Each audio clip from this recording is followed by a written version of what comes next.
वेताल कथा मित्रता कहानी को लाइक करें, शेयर करें और हमारे चैनल कथा कहानी को सब्सक्राइब करके बेल आइकन का बटन दबा दें। दृढ़ संकल्प राजा विक्रम लौटकर फिर पेड़ के पास गए। उन्होंने पेड़ से सबको उतारा और कंधे पर डाला। फिर वे हमेशा की तरह मौन शमशान की ओर बढ़ चले। सबके भीतर से बेताल बोला, हे राजन, मुझे लगता है कि तुम किसी स्वार्थ के लिए देर रात इस स्थान पर नहीं आते हो। मैं नहीं समझ पा रहा हूँ कि तुमने अपने लिए यह व्यर्थ का कार्य क्यों मोल लिया है। चलो, मैं तुम्हें माधव और उसके अचानक में लिए गए निर्णय की कहानी सुनाता हूँ। यह तुम्हारे लिए एक उदाहरण होगा। उसे सुनकर अपना बोझ कम करो। इतना कहकर बेताल यह कहानी सुनाने लगा। बहुत पहले की बात है। अमरावती नगर में बचपन से साथ पले बड़े दो मित्र रहते थे। एक का नाम था माधव। उसने निर्यात का व्यापार प्रारंभ किया और सामान जहाज़ों के जरिए विदेशों में भेजकर बहुत सा धन अर्जित किया। उसका एक पुत्र और एक पुत्री थे। उसके पुत्र का नाम रजनीकांत था। माधव के मित्र का नाम शिवा था। शिवा का धंधा बकरियां बेचने का था। पितमा शिवा की इकलौती बेटी थी।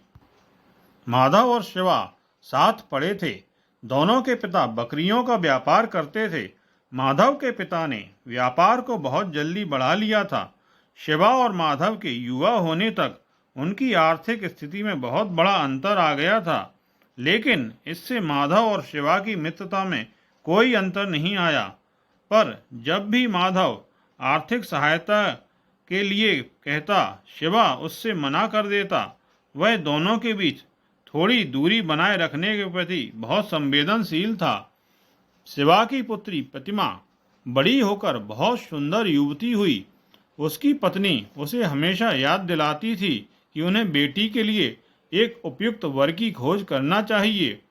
इसी बीच एक दिन रजनीकांत ने प्रतिमा से विवाह करने की इच्छा प्रकट की। प्रतिमा ने भी इस विवाह के प्रति अपनी रुचि प्रकट की, किंतु उसने भी अपने पिता की ही तरह धनी लोगों से संबंध करने के प्रति आशंका व्यक्त की। रजनीकांत ने आश्चर्य से उसकी ओर देखा और बोला, इस आशंका का तो कोई आधार ही नहीं है। क्या धनी लोग मनुष्य नहीं होते? इतना कहकर उसने बात को वहीं छोड़ दिया। एक बार शिवा को पैसों की बहुत ज्यादा आवश्यकता पड़ी।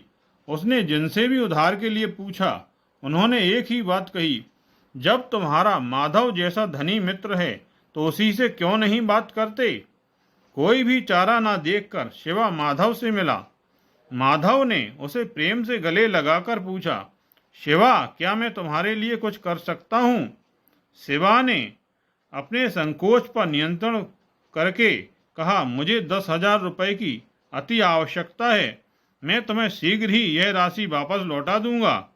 माधव ने खुशी खुशी उसे 10,000 रुपये दे दिए और बोला, यह कोई उधार नहीं है। जब तुम्हारे पास काफी धन हो तब आराम से लौटा देना। यदि तुम्हें और धन की भी आवश्यकता हो तो तुम मुझसे मांग सकते हो। शिवा उसे धन्यवाद देकर वहां से चला गया।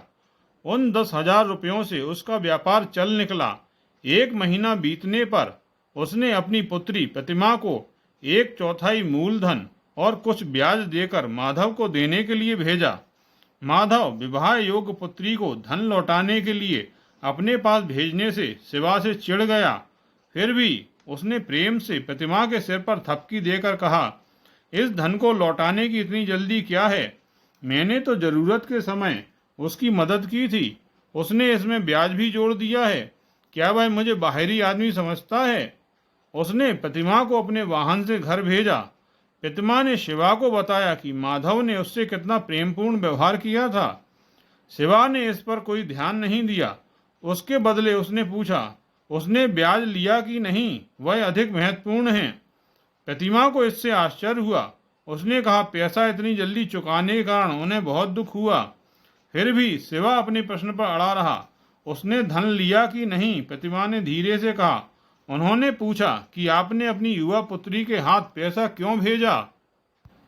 शिवा क्रोध में बोला, क्या यह आवश्यक नहीं है कि पैसा उस तक पहुंच गया? वैसे भी तुम मेरी बेटी हो। एक अमीर आदमी कुछ भी और अपनी इच्छानुसार बोल सकता है। सभी को धनी आदमी का कहा हुआ अच्छा लगता है। इसके बाद प्रतिमा ने कुछ भी नहीं कहा। उसे अपने पिता का गुस्सा तर्कसंगत नहीं लगा। इसके बाद शिवा को व्यवसाय में कुछ घाटा हुआ। उसकी भरपाई सरलता से नहीं हो पाई। इसके अगले माह शिवा ने अपनी बेटी के साथ केवल बचे हुए मूलधन का ब्याज ही भेजा। जब प्रतिमा माधव के घर पहुंची तो वहां रजनीकांत के अतिरिक्त कोई भी न था। प्रतिमा को देखकर वह बहुत प्रसन्न हुआ। उसे भी बहुत प्रसन्नता हुई, लेकिन उसने अपनी प्रसन्नता को दबा लिया। उसने ब्याज का पैसा रजनीकांत को दिया। रजनीकांत को इसका बहुत बुरा लगा और वह बोला, क्या तुम्हें हमारे दोनों परिवारों की मित्रता का मोल नहीं पता? क्या ब्याज देना आवश्यक है, जबकि दोनों परिवार एक दूसरे को इतना मानते हैं, है ना? उत्तर में प्रतिमा केवल मुस्कुराई। वे बहुत समय तक बातें करते रहे। वापस आकर उसने अपने पिता को बताया कि उसने ब्याज का पैसा रजनीकांत को दे दिया है। शिवा का चेहरा लाल हो गया। उसने पूछा, अच्छा, तो इस बार बेटे ने क्या कहा? प्रतिमा ने रजनीकांत की कही हुई बात बता दी। अब शिवा की प्रतिक्रिया क्या रही? उसने तुरंत अपनी सारी बकरियां बेच दीं और पैसा अपनी बेटी को देकर उसे माधव को लौटाने के लिए कहकर उसके घर भेज दिया। प्रतिमा ने जाकर पैसा माधव को दिया। माधव को पहले तो आश्चर्य हुआ। उसने कहा, क्या उसने फिर से तुम्हें पैसा देने भेजा है? मैंने सोचा था कि कम से कम इस बार तो मेरा मित्र मुझसे मिलने खुद आएगा। मैंने उसे बहुत समय से नहीं देखा। माधव ने प्रतिमा को कुछ भेंटें देकर घर भेजा। प्रतिमा ने घर आकर सारी बातें शिवा को बताईं। उसने कहा, कृपया एक बार माधव चाचा से मिल आइए। शिवा की पत्नी ने भी उसे यही सलाह दी। शिवा को भी लगा कि वे दोनों सही कह रही थीं। उसके और उसके मित्र के बीच दूरियां बढ़ गई थीं। वह अपने मित्र से तभी मिलता था जब उसे धन की आवश्यकता होती थी। उसे अपने मित्र से उधार लेने में कुछ अच्छा नहीं लगता था। अब वह अपनी मित्रता को बिना शर्त रखना चाहता था। वह तुरंत माधव के घर की ओर निकल पड़ा। जब शिवा माधव के घर पहुंचा तो वहां बहुत हलचल थी। माधव अपने संबंधियों और अन्य लोगों को छोड़कर अपने मित्र से प्रेम से मिला। माधव की पुत्री के लिए विवाह का प्रस्ताव आया था। उसने शिवा को अपने महत्वपूर्ण अतिथियों में सम्मिलित किया और उसकी बहुत प्रशंसा की। माधव की बेटी का संबंध तय हो गया। शिवा बातचीत पूरी होने तक वहां रुका और फिर वापस अपने घर पर आया। शिवा की पत्नी ने उससे पूछा कि वहां पर क्या क्या हुआ। शिवा उसे वहां का सब किस्सा बताने ही जा रहा था कि उसके घर के सामने एक वाहन आकर रुका। उसमें से माधव और उसकी पत्नी नीचे उतरे। शिवा और उसकी पत्नी समझ नहीं पाए कि यह क्या हो रहा है। अंदर आकर बैठने के बाद माधव ने बात शुरू की। उसने कहा, मेरे प्यारे मित्र, मेरा बेटा और प्रतिमा एक दूसरे को पसंद करते हैं। प्रतिमा आत्मसम्मान वाली लड़की है। वह हमारी आर्थिक स्थितियों के बीच अंतर के कारण आशंकित थी और इस कारण धीरे धीरे उससे दूर होने लगी। शिवा और उसकी पत्नी ने सहमति में सिर हिलाए, जैसे उन्हें यह बात पता थी। मित्र, अब मैं आगे बढ़कर तुमसे प्रार्थना करता हूँ कि कृपया अपनी बेटी प्रतिमा को हमारे घर की शोभा, हमारी वधू बनने दो। शिवा नहीं समझ पा रहा था कि यह सब सच था या सपना। उसने माधव का हाथ पकड़ लिया और संकोच से प्रतिमा अंदर चली गई। यहाँ तक की कहानी सुनाकर वेताल ने विक्रम से पूछा, हे राजन, शिवा आर्थिक रूप से माधव के बराबर नहीं था।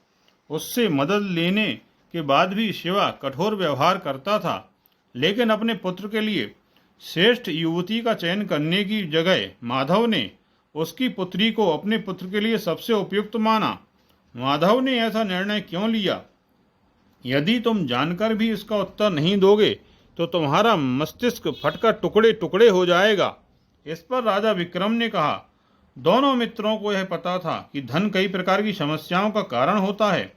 गरीब होने से शिवा को इसका भान हमेशा रहता था। दूसरी ओर माधव ने कभी अपनी मित्रता के बीच आर्थिक स्थिति के अंतर को कमी नहीं माना। उसने शिवा को व्यवसाय में बढ़ावा देने की भी चेष्टा की, लेकिन शिवा का आत्मसम्मान इसमें आड़े आ गया। यहाँ तक कि शिवा को 10,000 रुपये देते समय भी उसने यह नहीं सोचा कि वह कोई बड़ी भारी मदद कर रहा है।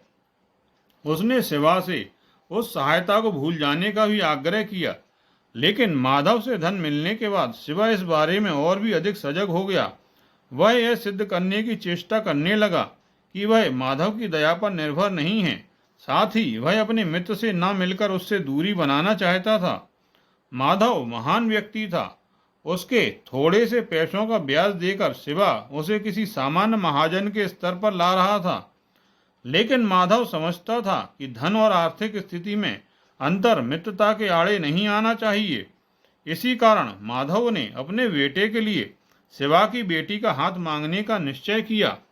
राजा विक्रम के इस प्रकार अपना मौन भंग करते ही बेताल सब सहित उड़ा और जाकर पेड़ पर लटक गया।